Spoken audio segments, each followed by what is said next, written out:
তুমি দেখবি মজা। ওর সমস্ত চুল সাদা হতে শুরু করবে, পুরো একদম বসন্ত রোগীদের মতো হয়ে যাবে।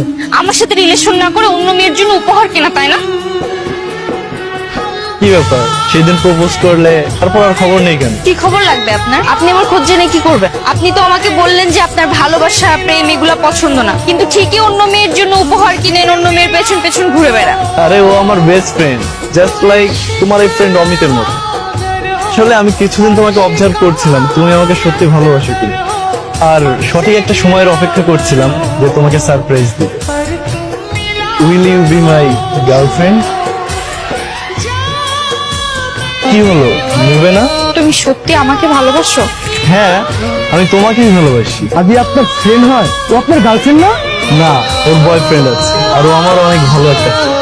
আর ওকে তো আমিই বলেছিলাম যে তোমাকে যেন একটু বাজিয়ে দেয়, আর ওই তোমাকে কাল বললো তোমাকে যেন হাতছাড়া না করি। আমি কি করলাম এটা?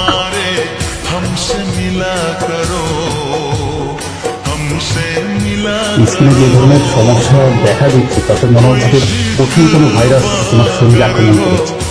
আঙ্কেল, আমার এগুলো ঠিক হবে তো? ডাক্তাররা তো চেষ্টা করে একজন রোগী সুন্দর মতো বাসায় ফিরুক, তুমি একদমই টেনশন করবে না, ঠিক আছে? মামা জানিয়েছে ভাইরাস কারো শরীরে একবার প্রবেশ করানো হলে তাকে কখনো সুস্থ করা সম্ভব না। বেঁচে থাকবে, কিন্তু দিনের পর দিন তার শরীরের অবস্থা আরো খারাপ হতে শুরু করবে। বাংলাদেশের কোনো ডাক্তারই কি পারবে না? বিশ্বের কোনো ডাক্তার এটার সমাধান করতে পারবে। এই ভাইরাসটা যে আবিষ্কার করছে সে সবার প্রথম নিজের শরীরে ভাইরাসটি প্রবেশ করেছে। সে শত চেষ্টার পরেও নিজেকে সুস্থ করতে পারে। তানহা, তোমার সাথে আমার কথা আছে। তোমার চাদরটা একটু সরাও না, আমি তোমাকে একটু দেখি। না, চাদর খোলা যাবে না, আমার পুরো শরীরে কি যেন একটা ভাইরাস আক্রান্ত করেছে। তুমি কাঁদছো কেন? আরে বাবা, আমি ঠিক আছি, দাঁড়াও আমি সাদিয়াকে কল দিচ্ছি। হ্যালো সাদিয়া, কই তুই, আসবি না? আমার না খুবই ভয় লাগছে। তো আমার তোর সাথে দেখা করতে পারবো না রে, সামনে আমার বিয়ে, তুই তো জানিস। তুই একদিন আমাকে আর ফোন দিস না, কারণ তুই ফোন দিলে আমার খারাপ লাগবে।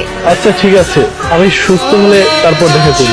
তুমি টেনশন করো না, এর একটা সমাধান নিশ্চিত হবে। তুমিও বাসায় চলে যাও, আমার এই রোগটা যদি পছন্দ হয় তাহলে তোমারও ক্ষতি হতে পারে। হোক ছোটে, আমার তাতে কিছু যায় আসে না। তুমি একটু আমার পাশে এসে বসো না প্লিজ। পাগলামো করো না তাহা, তুমি বাসায় চলে যাও। বলেছিলাম না, তুমি তো বিশ্বাস করো না। এই দেখো আমার অবস্থা।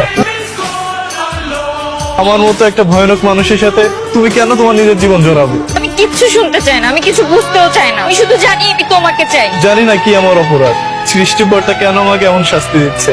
আমার এই জীবনে আমি তোমার সুন্দর জীবনটা নষ্ট হতে দিব না। তুমি বাসায় চলে যাও, এটাই আমাদের শেষ দেখা।